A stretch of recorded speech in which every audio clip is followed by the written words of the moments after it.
Next, on Currents News, time for Donald Trump to make his case. The GOP National Convention is underway and the president is already there. A Catholic school in the heart of Corona and at the center of the pandemic reopening in the face of some extraordinary challenges. I'm Jessica Easthope, and that's ahead. An emergency green light for a coronavirus treatment. It involves plasma. We'll explain how it works. Two major storms are barreling toward the U.S. at the same time. The Gulf Coast is on high alert. Plus a sneak peek at Fatima the movie. One of the film's stars joins us. I hope that people get out how important hope is and faith at a time of crisis. The news starts right now.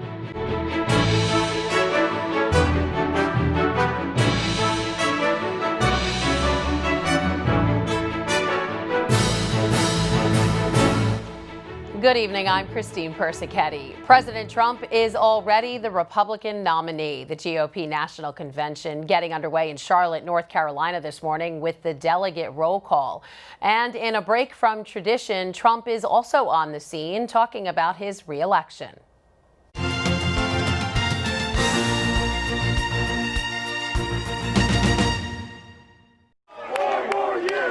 As Republicans kicked off their convention and their pitch for 4 more years in the White House, President Trump made his first appearance in Charlotte, ready for the fight ahead. This is the most important election in the history of our country. The president delivered a list of blunt claims over mail-in voting. This is the greatest scam in the history of politics. And state shutdowns due to the pandemic. You know, these Democrat governors, they love shutdown until after the election's over because they want to make our numbers look as bad as possible for the economy. While touting his administration's accomplishments. We had the best employment numbers also. And promising more to come. We're getting ready to do things like nobody's ever seen before. The president, down in the polls to Joe Biden, faces a steep challenge to rebrand his pandemic response as successful, despite more than 175,000 deaths. I always say it, I'll say it again. There's never been a person that needed a ventilator that didn't get a ventilator. You'll soon see vaccines pouring out. But as President Trump rallies his supporters with his unique brand of political rhetoric, his surrogates are also making the case against Joe Biden. Joe Biden and the Democratic Party have been overtaken by the radical left. And hoping a strong economic message will ensure re-election. Media expert Frank Cipolla will be here tomorrow. He'll be talking to us about this scaled-back convention and the DNC's virtual one. We'll talk about possible advantages, disadvantages, and their impact on presidential campaigns. That's tomorrow on Currents News. Tonight, New York's Cardinal Timothy Dolan will be at the GOP convention. He's offering a prayer at the evening's opening session. The Cardinal is insisting his agreement to pray isn't an endorsement of any candidate, party, or platform. Sister Deirdre Dee Byrne is on the convention speakers list for Wednesday. She's a retired Army surgeon with the rank of colonel and a member of the Little Sisters of the Sacred Hearts, Jesus and Mary. President Trump has praised her for rushing to Ground Zero on 9/11 to administer first aid and comfort. Kellyanne Conway, the campaign manager of President Trump's election victory in 2016, is leaving. Conway is still set to speak at the convention Wednesday night. She told the president of her decision to go last night. Her husband, George, is a Trump critic. Conway's stepping away from the White House next week to spend more time with her 4 teenage children, saying she's looking for less drama and more mama. The latest now on the COVID crisis. For the first time, a patient is confirmed to be reinfected with the coronavirus. The individual is said to be a 33-year-old man in Hong Kong. His new case was diagnosed 4.5 months after the first infection. The report suggests that virus immunity may last only a few months in some people, and the news could also impact vaccine research. Parents are worried about the pandemic, especially with the new school year fast approaching. In the Queens neighborhood that has suffered more than most, a Catholic school is facing big challenges to open up classrooms again. Currents News' Jessica Easthope has the story from Corona. The new school year is around the corner. For faculty, staff, and students at Our Lady of Sorrows Catholic Academy in Corona, the odds of reopening and staying open are stacked against them. We've been talking about this and dealing with it, but yet when you look at the numbers, we got hit super hard. We'll separate it. We have the little desks. Principal Dr. Christina Tancredi Cruz says Our Lady of Sorrows will open on September 10th using a hybrid model. About half of the students will be in school, the rest will learn online. If God forbid we think that it's just not working, we're shutting down and we can figure this out. Because we're really taking it seriously, and the kids' safety is number one. The Catholic Academy is 99% Hispanic, the ethnic group that has suffered more cases and deaths than any other in New York City. In public schools across the city, nearly 305,000 kids will be learning virtually this year. Hispanics make up most of them at 37%. There was a point where every single day someone was dying. The school, which sits in the heart of Corona, Queens, is at the one-time epicenter of the pandemic. With a death toll reaching nearly 450 in the area, the virus's effects on the neighborhood have been catastrophic. It has had the effects of an atomic bomb. It's been horrendous. Father Manuel de Jesus Rodriguez is the new pastor of Our Lady of Sorrows Church. In the few short months at his new post, he's seen the devastation firsthand. More than 100 families across the parish and school lost loved ones to the virus. The job loss is even higher. We have had still growing number of members of this community who have lost their jobs. We have had a lot of hunger. Effects of this virus, this pandemic, have been terrible. So we are fighting as much as we can to help the people. That means enrollment is down this year, but Dr. Cruz knows her school community is resilient. Many families have left. They've literally left the state of New York.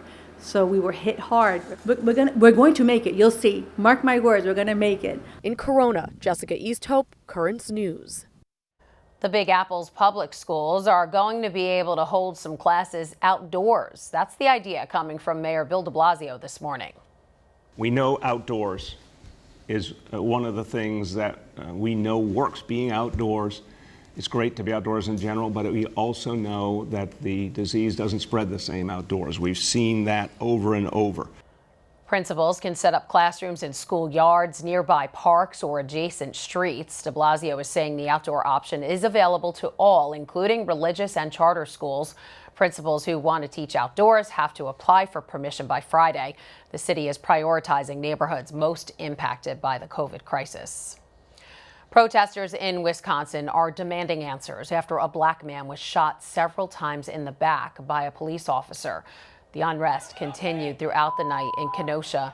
Video of yesterday's incident has been circulating on social media, and the investigation is ongoing. The police department said the shooting happened as officers were responding to a domestic incident.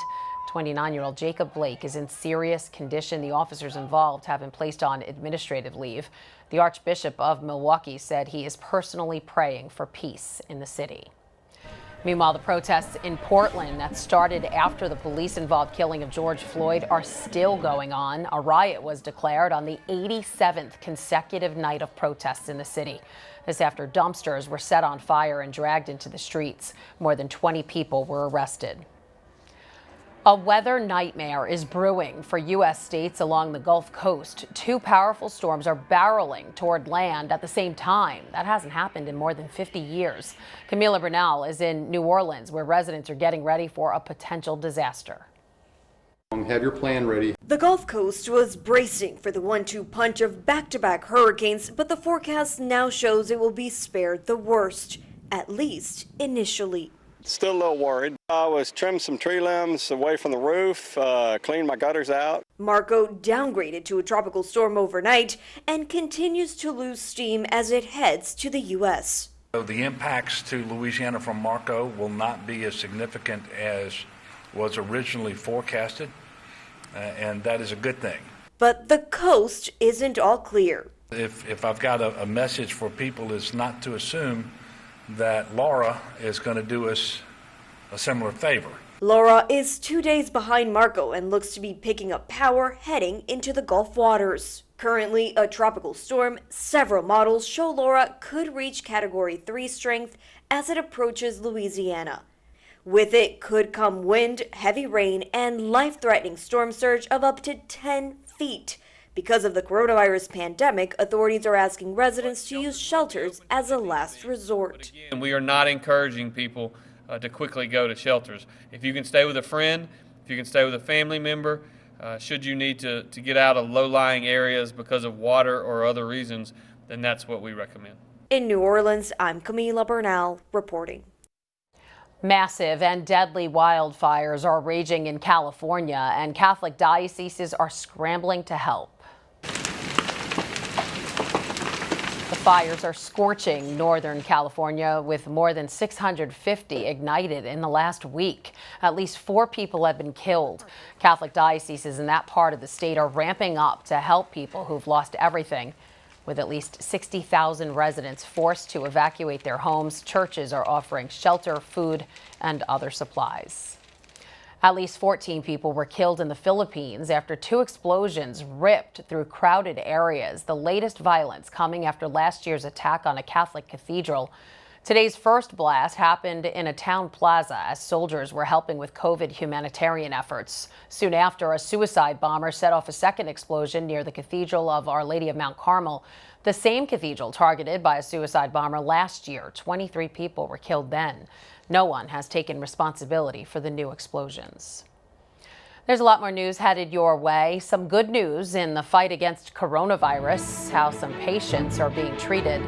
Plus, it had one of the strictest lockdowns, but it appears COVID is making a comeback in this European country. And millions of students in Mexico are tuning in for school. We'll explain. Stay with us. Now you can help us put your faith in the news. The next time you capture a newsworthy event, send us your pictures or video. It's easy. Go to netny.tv/send us, and you may see your submission on Currents News.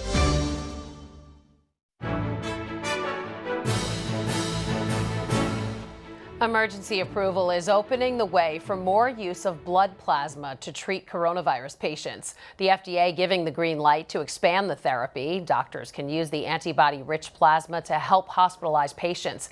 It's already being administered to more than 70,000 people. The treatment involves convalescent plasma. Britt Conway has a look at how it works and what kind of results have been achieved so far.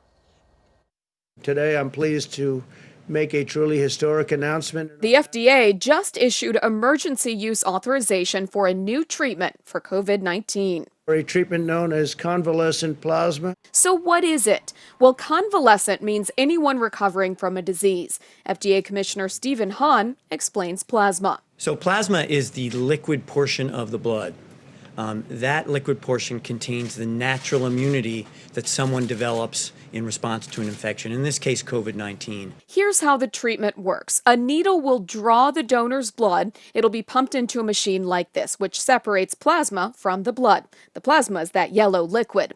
Then the blood gets pumped back into the donor, and the plasma can be used on a patient who has COVID-19. If the data continue to pan out, 100 people who are sick with COVID-19, 35 would have been saved because of the administration of plasma. To be clear, though, this is not a cure. This is not the same as an approval, but it's an authorization and allows us to expand the access to this. Hahn says doing that will help them gather more data and more plasma, which is key. Dr. Janet Woodcock, who's also with the FDA, says the donor pool is limited. So as the pandemic goes away, you'll have fewer people who can donate, making it hard to standardize. Hence the call on the FDA's website to, quote, dramatically increase donations of convalescent plasma by the end of August. I'm Britt Conway reporting. Pope Francis's call for making a possible vaccine available to everyone is winning the backing of the World Health Organization. The Holy Father is insisting once the treatment is developed, it can't be hoarded or favor the rich over the poor. Now, WHO is adding its voice, saying the pandemic makes clear that health care is a human right for all. After lifting one of the strictest pandemic lockdowns in the world, Italy is going through a spike in coronavirus cases. More than 1,000 new infections confirmed in one day. That's the biggest daily number since May. Vacationers returning from Mediterranean Sea resorts and the country's renewed nightlife are being blamed for the surge. Before now, Italy had experienced about 200 new infections a day. The outbreak is hitting even harder in Mexico. Almost 4,000 new cases and over 200 deaths were reported on Sunday. That brings the country's overall death toll to more than 60,000. Still, Mexico's president is claiming the pandemic is, quote, losing steam, and less than 40% of the country's hospital beds are being used right now. Meantime, millions of students in Mexico are returning to school remotely, yet internet resources are limited in the country, so educators are turning to another way to teach the kids. Matt Rivers has the story from Mexico City. The Jiménez family has got the morning routine down. Get up, get dressed, a little desayuno, breakfast, and off to school, which this year will be 10 feet away in the living room. It stresses me out a little, says Mom Mariana, not knowing how to do this exactly. Mexico's 30 million students start class this week, but not in the classroom. This year, it's all remote learning. We watched as Professor Morales was on camera in his studio, teaching about the properties of sound. He says it's not 40 kids I know in a class anymore, but behind the camera there's millions of kids who still need that knowledge. He's part of Mexico's ambitious plan to record and broadcast classes 24 hours a day, 7 days a week for preschoolers on to high schoolers. The hope is to reach nearly all kids this way. About 93% of Mexican households have a TV. Only 56% have internet. For kids who don't have TV, there will be radio programs as well, including in indigenous languages. It was a tough decision not to reopen schools, says Maria Melendez, but by doing the TV and radio classes, that means not letting the education gap get wider.